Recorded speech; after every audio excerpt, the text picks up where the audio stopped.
So, the next animal we're going to talk about are fish. Fish are either raised on farms or caught commercially. Fish farming is as big and developed an industry as beef farming.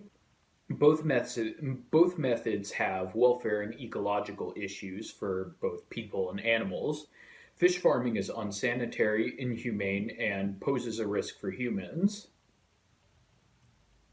We've already succeeded in portraying sheep and chickens as empty headed creatures with no wants or desires, even though these are social animals that form communities and experience pleasure. So, fish stand no chance. A lot of what they do isn't visible, so people consider them barely sentient at best, if they consider them to be conscious at all. But fish do feel pain. Put simply, all vertebrates do. The label of vertebrae means an animal has a brain, nerves, and spinal cord.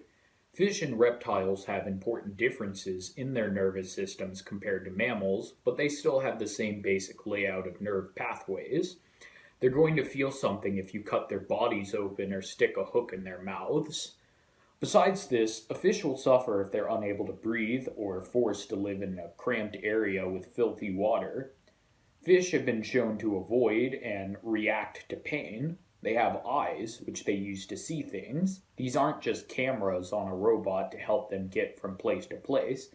If this were the case, they wouldn't have spent millions of years developing complex eyes. They would have just developed a simple bundle of nerves that could detect light.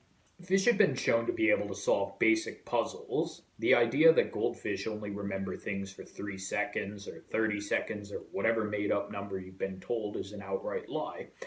Tests have shown that they can remember things for up to 3 years. Fish make sounds, but the sounds they make aren't able to be heard with the naked human ear. Researchers have uncovered that fish make different calls to each other to communicate things like alarm or aggravation.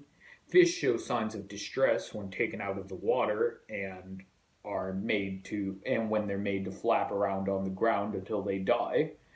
The following quote states the next point better than I can. Surely it is only because fish do not yelp or whimper in a way that we can hear that otherwise decent people can think it a pleasant way spending an afternoon to sit by the water dangling a hook while previously caught fish die slowly beside them. Originally, fish farming only included freshwater fish like trout, but eventually people figured out how to raise sea fish. They do this by putting cages in the ocean. Both types raise all sorts of welfare questions which haven't even begun to be investigated. For example, salmon have a strong instinct which impels them to return to the place where they were born to lay their eggs. Naturally, these creatures will make the journey from the ocean back to a fresh river and swim up waterfalls to do this while avoiding grizzly bears. Being trapped in a cage in the ocean doesn't allow them to do this or much of any exploring at all. There are issues of stocking densities, or how many fish are crammed into an area, and the stress fish experience from handling.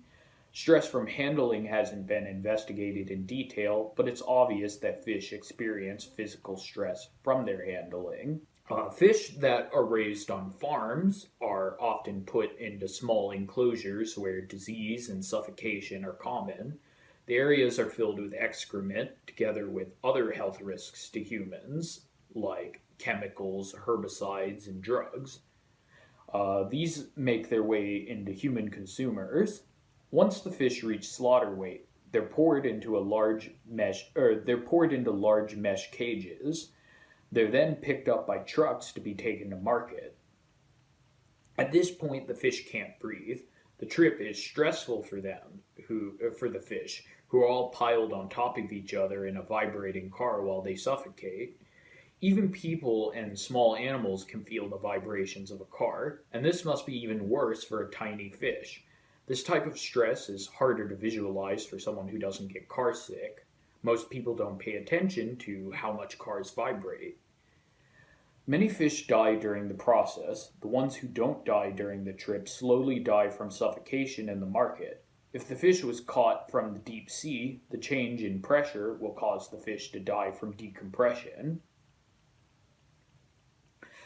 These are just the problems with farmed fishing. Wild fishing doesn't cause us to waste food like grains or soybeans, but it causes other ecological problems. We overfish entire areas, causing the areas to run out of what we consider to be good fish, so we catch a lot of what we consider to be bad fish.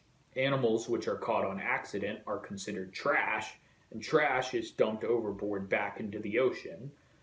Often, marine mammals like dolphins are caught in nets. 80,000 marine mammals are caught each year and are often dead when they're tossed back into the water. When the animals are trapped, they often can't breathe and die from drowning. Trawling involves dragging a net across the ocean floor. This area is previously undisturbed, so when we do this, we damage the fragile ecosystem of the seabed. This form of fishing is wasteful of fossil fuels, using more energy than is produced. Coastal villages often use fishing as a source of food and money, but because of commercial fishing, their sources of fish are drying up. So, the fishing industry of developed nations has become one more way of redistributing wealth away from the poor into the rich.